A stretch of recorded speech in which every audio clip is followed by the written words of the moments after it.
ಒಂದು ಜಿಲ್ಲೆಯಲ್ಲಿ ಒಂದು ನಾಯಕತ್ವದ ಜವಾಬ್ದಾರಿ ತಗೊಳ್ಳೋಕೆ ಅರ್ಹತೆ ಇಲ್ಲ ಅಂತ ಅವ್ರನ್ನ ದೂರ ಇಟ್ಟ ಆಗಿದೆ.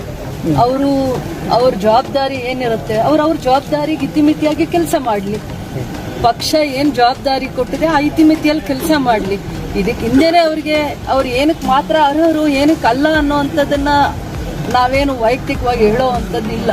ಅದಾದ್ಮೇಲೆ ಯಾರೋ ಒಬ್ಬರು ವೈಯಕ್ತಿಕವಾಗಿ ಯಾರೋ ಒಬ್ಬರು ಸ್ಥಾನಮಾನ ನಿಲ್ಲಿಸ್ಲಿಕ್ಕೆ ತಡಿಲಿಕ್ಕೆ ಯಾರೂ ಕಾಂಗ್ರೆಸ್ ಪಕ್ಷದಲ್ಲಿ ಅಂತ ಜವಾಬ್ದಾರಿ ಆಗಿರುವಂತ ಸ್ಥಾನಮಾನನ ಇನ್ನೂ ತಗೊಳ್ಳೋದಕ್ಕೆ ಅವಕಾಶ ಕೊಟ್ಟಿಲ್ಲ ಕಾಂಗ್ರೆಸ್ ಪಕ್ಷದಲ್ಲಿ. ಖಂಡಿತ ಆಗಲ್ಲ ಅವೆಲ್ಲ.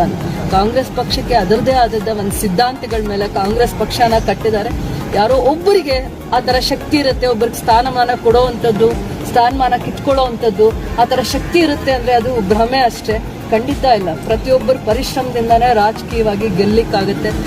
ಪರಿಶ್ರಮ ಕೃಷಿ ಇಲ್ಲದೆ ರಾಜಕಾರಣಿ ಆಗ್ಲಿಕ್ಕಾಗಲ್ಲ. ಆದರೆ ನಾವು ಪರಿಶ್ರಮ ಕೃಷಿಯಿಂದ ಬರೋದು ಜನ ಪರವಾಗಿರುವಂಥ ಕೆಲಸ ಮಾಡಲಿಕ್ಕೆ.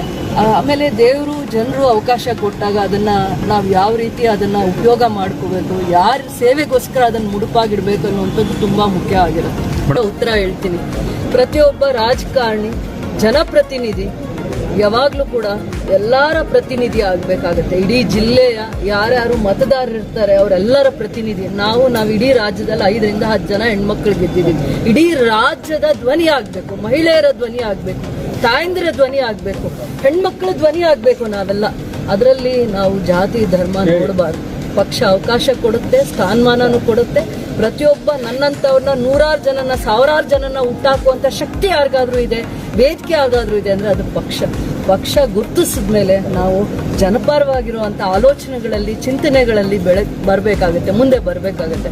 ಪಕ್ಷಕ್ಕೆ ಗೊತ್ತಿರುತ್ತೆ ಯಾವ ಸಂದರ್ಭದಲ್ಲಿ ಯಾರಿಗೆ ಅವಕಾಶ ಕೊಡಬೇಕು, ಎಲ್ಲಿ ಕೊಡಬೇಕು ಅಂತ ಅಂದ್ಬಿಟ್ಟು.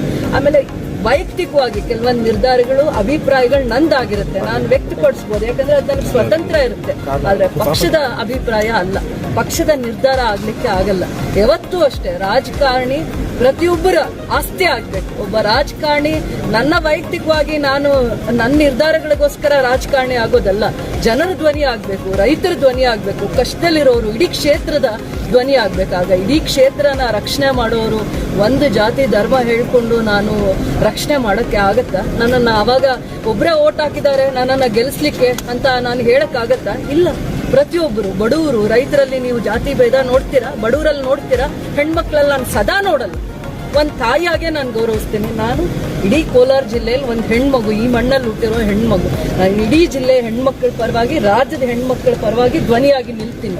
ಯಾವತ್ತು ಒಂದು ಜಾತಿ ಧರ್ಮನ ನಾನು ಅದನ್ನು ಅಲಂಕರಿಸಿ ಯಾವತ್ತು ಮಾತಾಡಲ್ಲ.